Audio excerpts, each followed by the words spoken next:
Desenvolvimento do caráter. Nosso Pai Celestial deseja que nós, seus filhos, sejamos conformados à imagem de seu Filho. O caráter de Cristo é altruísta.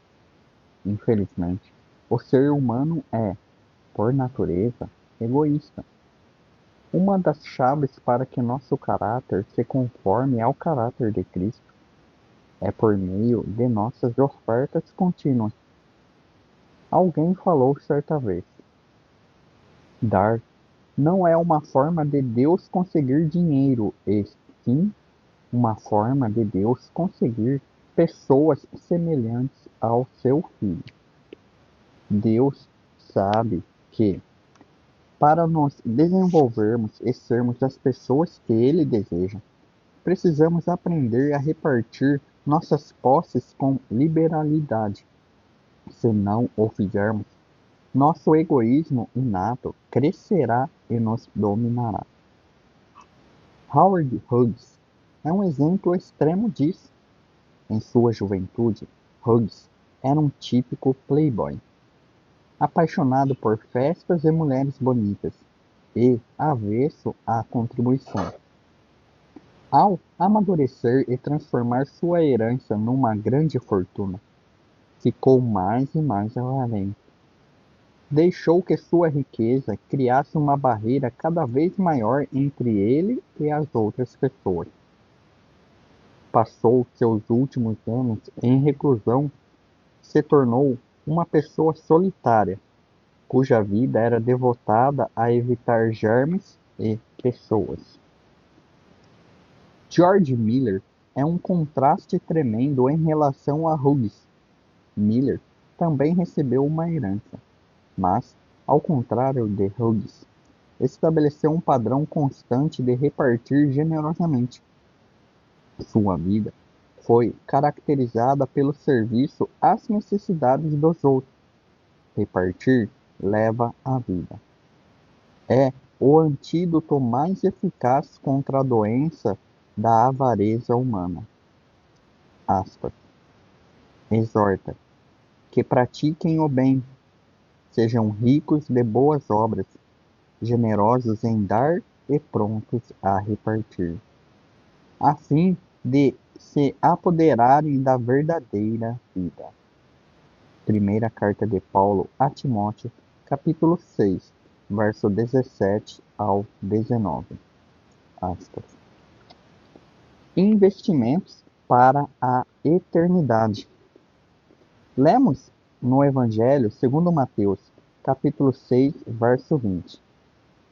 Mas ajuntai para vós outros tesouros nos céus, onde traça nem ferrugem corrói, e onde ladrões não escavam nem roubam. O Senhor nos diz que há, de fato, algo como o primeiro Banco Nacional do Céu. Ele deseja que saibamos que podemos investir para a eternidade. Paulo escreveu: não que eu procure o donativo, mas o que realmente me interessa é o fruto que aumente o vosso crédito. Carta de Paulo aos Filipenses, capítulo 4, verso 17.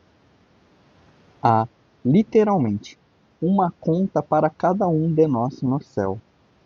Teremos o privilégio de desfrutar dela para sempre. As Escrituras nos ensinam que não podemos levar nada conosco, mas que podemos fazer depósitos em nossa conta celestial antes de morrermos. Randy Alcorn, em seu excelente livro Money, Possessions and Eternity, Dinheiro, Posses e Eternidade, demonstra a sabedoria e o valor dos investimentos eternos.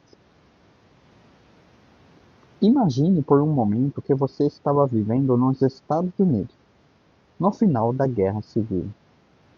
Você morava no sul, mas sua casa, na verdade, ficava no norte.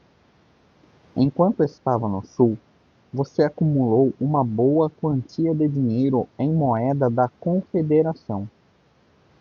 Imagine se soubesse que o Norte logo venceria a guerra. O que faria com o seu dinheiro da Confederação? Se for esperto, há apenas uma resposta.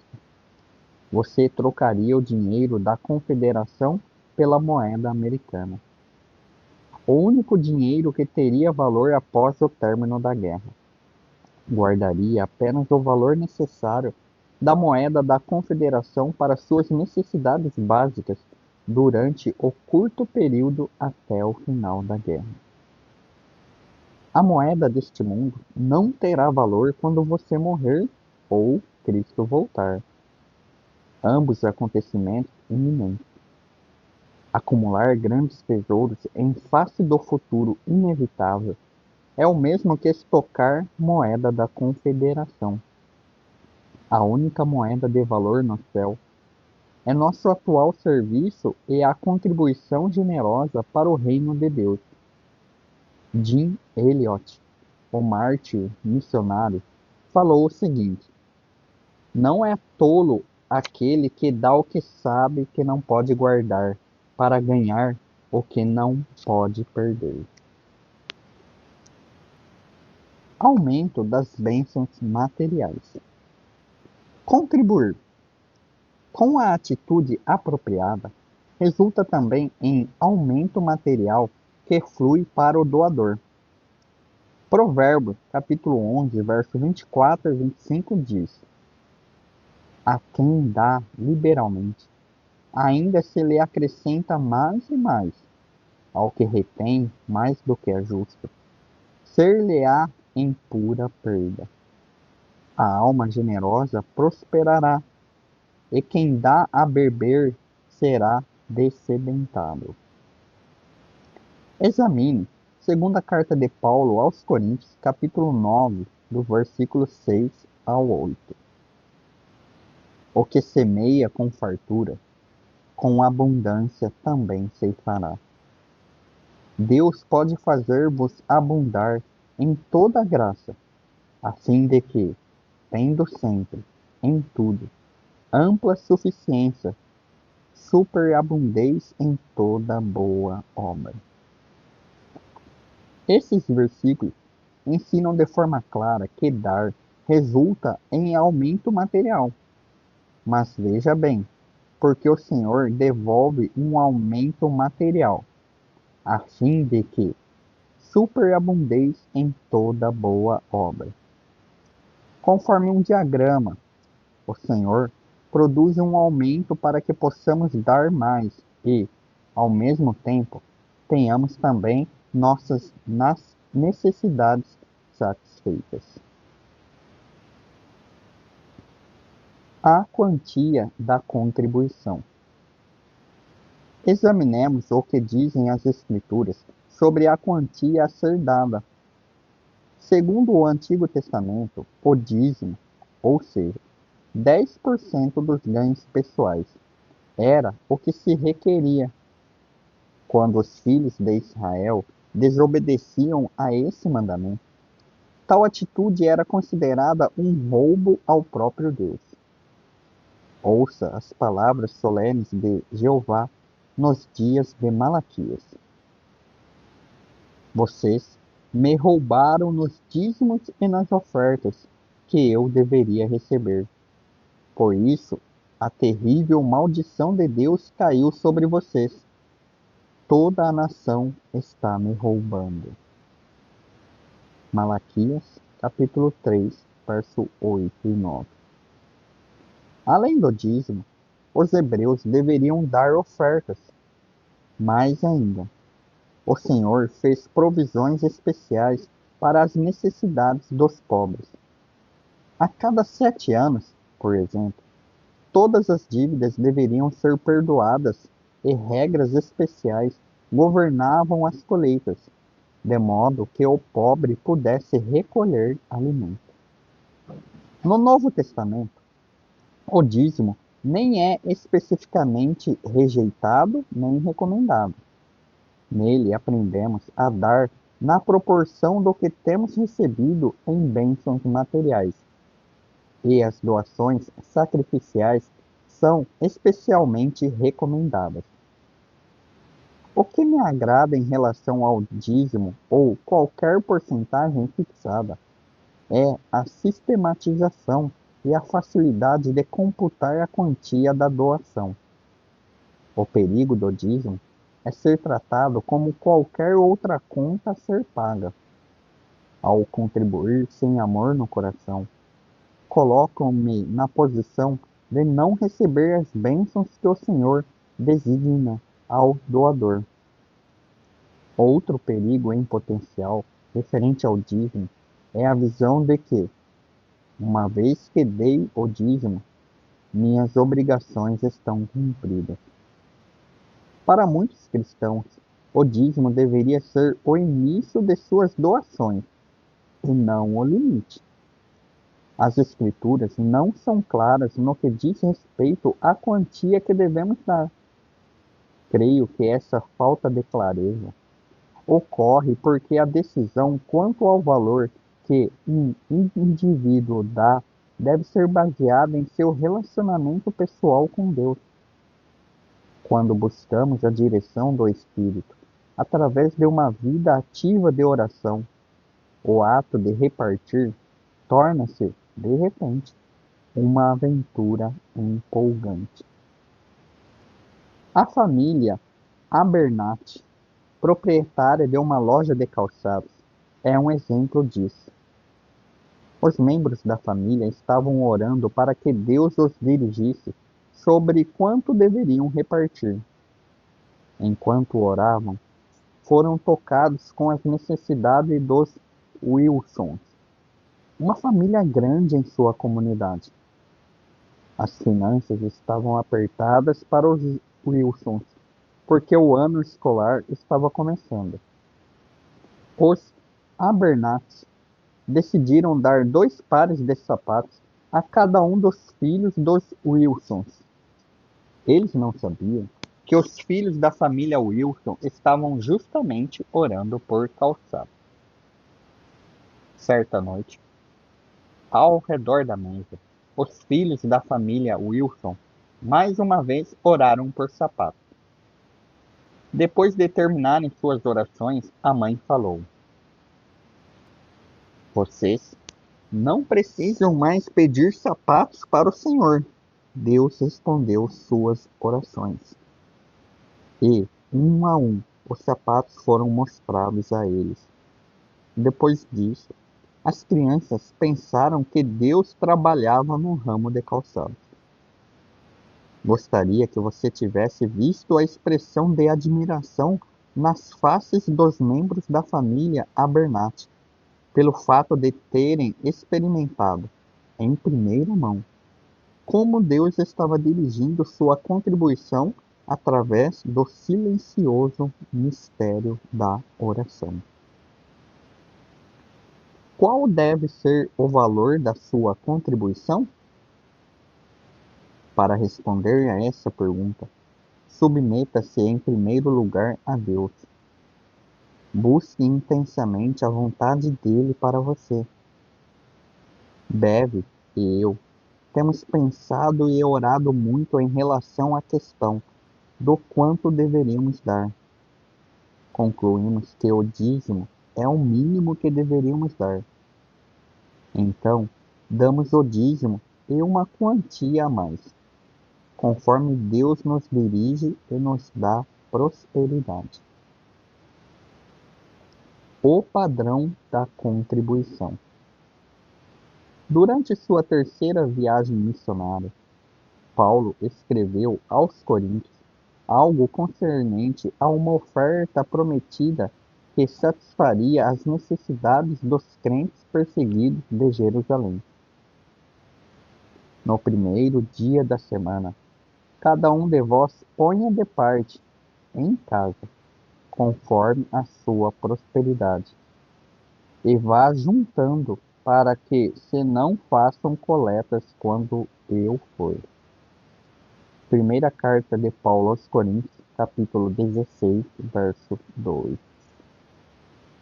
Seus comentários fornecem instruções práticas quanto à contribuição. Vamos chamar este padrão de os P's de Paulo. Contribuição que é pessoal, periódica, particular e premeditada. A contribuição deveria ser pessoal.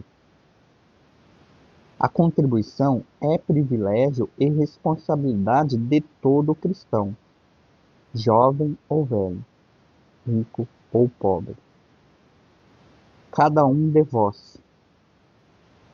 Os benefícios da dádiva são para ser desfrutados por cada pessoa. Há muitos anos conheci um vizinho que amava contribuir. Ficou evidente de imediato que ele tinha grande prazer em dar. Nunca eu encontrara uma pessoa como aquela.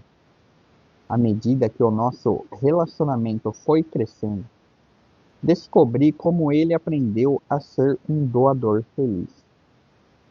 Seus pais compartilhavam generosamente com os necessitados e orientavam cada filho a estabelecer esse hábito. Como consequência, ele continuou a desfrutar da liberdade de repartir, o que poucas pessoas experimentam. A contribuição deveria ser periódica. Periódica é o segundo dos P's de Paulo. O Senhor entende que devemos dar com regularidade, no primeiro dia de cada semana. Dar com regularidade ajuda-nos a aproximarmos-nos de Cristo de forma mais consistente. A contribuição deveria ser de um depósito particular.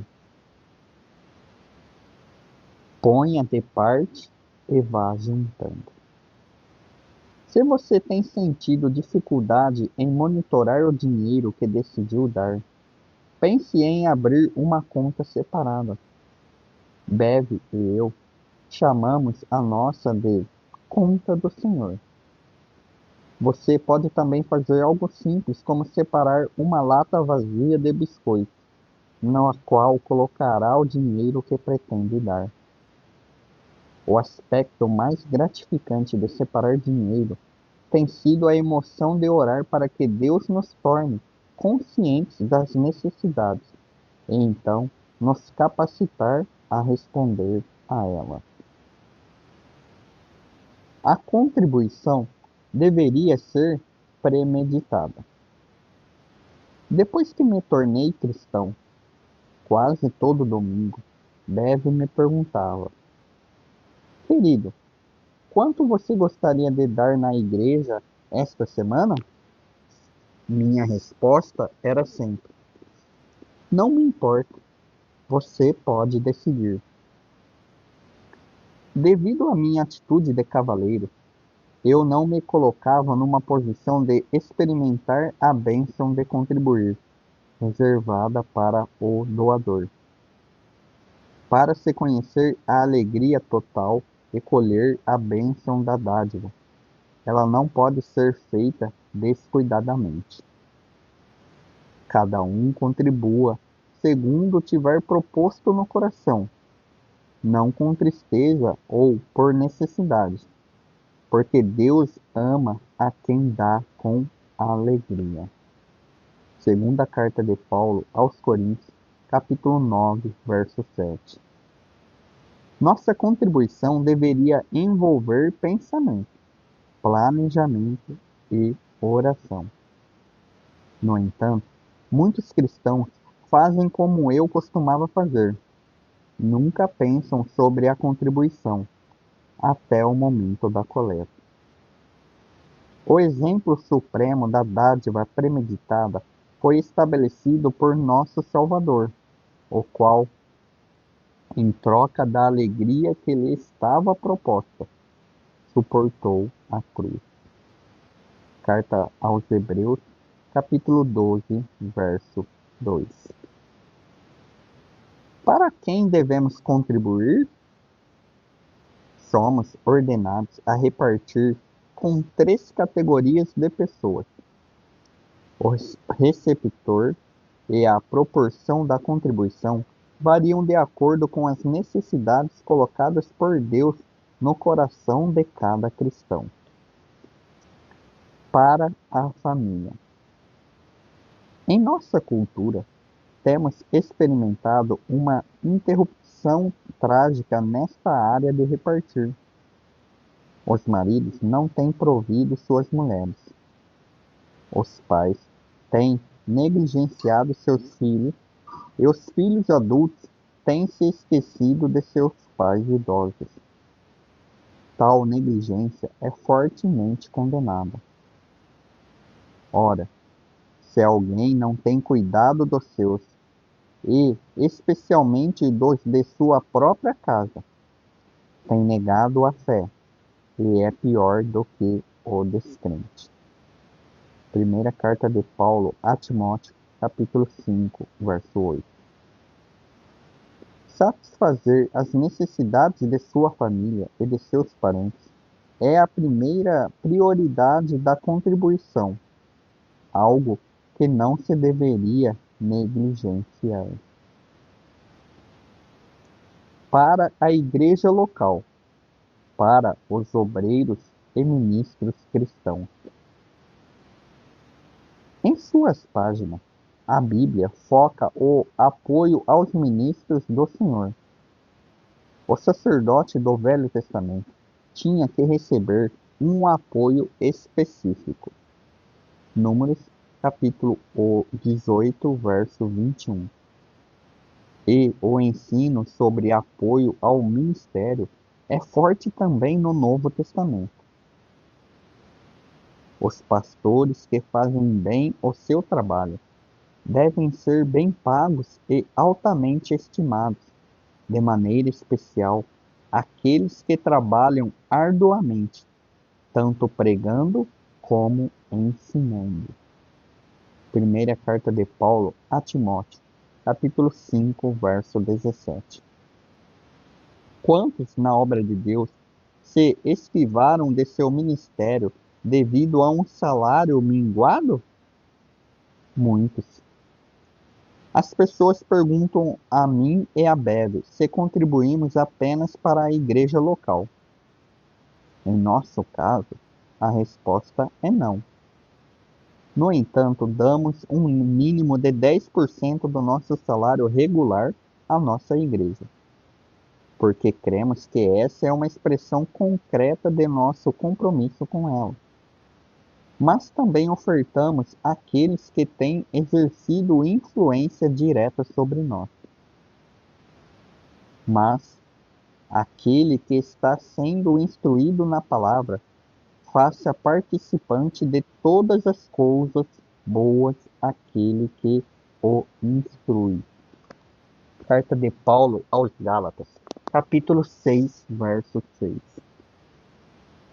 Para o pobre. Eu não fui para a cama com fome na noite passada, mas as estatísticas dizem que 1 bilhão de pessoas no mundo vão para a cama famintas a cada noite. Isso é chocante. O número é tão grande que podemos nos sentir impotentes quanto ao que fazer. Mas as Escrituras enfatizam consistentemente nossa responsabilidade de dar ao pobre e ao necessitado. No Evangelho segundo Mateus, capítulo 25, do verso 34 ao 45, somos confrontados com uma das verdades mais empolgantes e, ao mesmo tempo, mais sérias da Bíblia. Leiamos com cuidado. Então dirá o rei: porque tive fome e me destes de comer. Tive sede e me destes de beber. Então perguntarão os justos: Senhor, quando foi que te vimos com fome e te demos de comer? Ou com sede e te demos de beber? O rei, respondendo, lhes dirá: em verdade vos afirmo, que sempre que o fizestes a um destes meus pequeninos irmãos, a mim o fizestes. Então o rei dirá também aos que estiverem à sua esquerda: apartai-vos de mim, malditos, para o fogo eterno.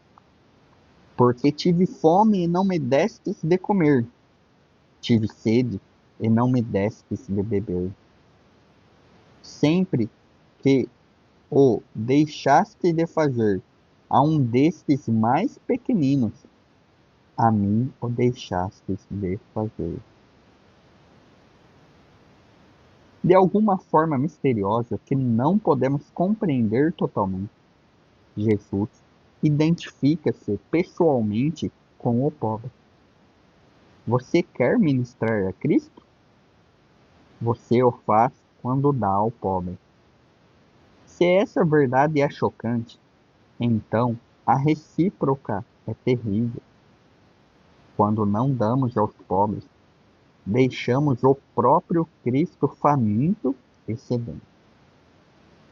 Três áreas de nossa vida cristã são afetadas por nossa contribuição ao pobre ou pela falta dela. Primeiro, a oração. A omissão em repartir com o pobre pode ser a causa de oração não respondida.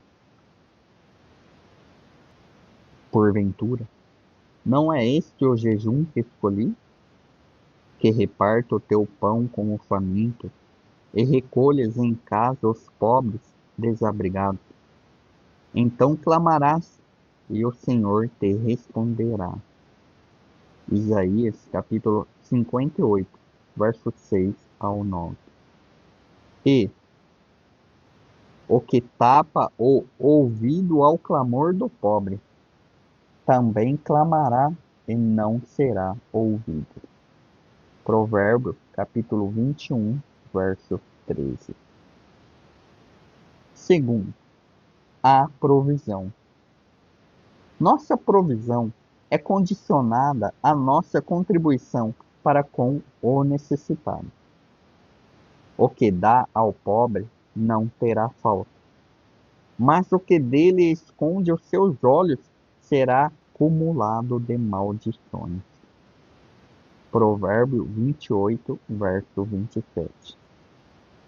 Terceiro, o conhecimento mais íntimo de Jesus Cristo. Aquele que não dá ao pobre não conhece o Senhor de forma íntima. Julgou a causa do aflito e do necessitado. Por isso, tudo lhe ia bem. Porventura, não é isso conhecer-me? Diz o Senhor. Jeremias, capítulo 22, verso 16.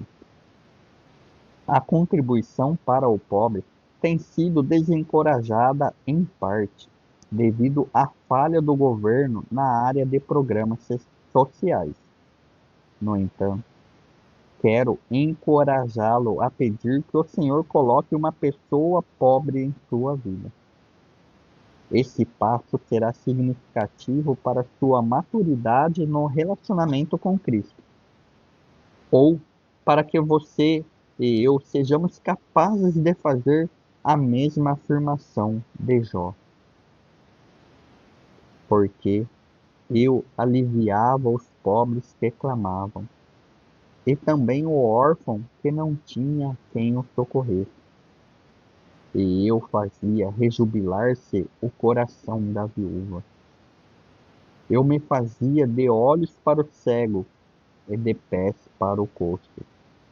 Dos necessitados era pai, e até a causa dos desconhecidos eu examinava.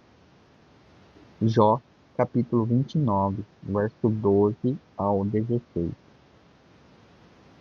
Embora essa área da contribuição possa ser frustrante, algumas vezes os benefícios potenciais para o doador fazem com que ela seja uma das áreas mais empolgantes e realizadoras de toda a nossa vida cristã. Contraste. A sociedade diz: mais bem-aventurado é receber do que dar. As Escrituras dizem: mais bem-aventurado é dar que receber.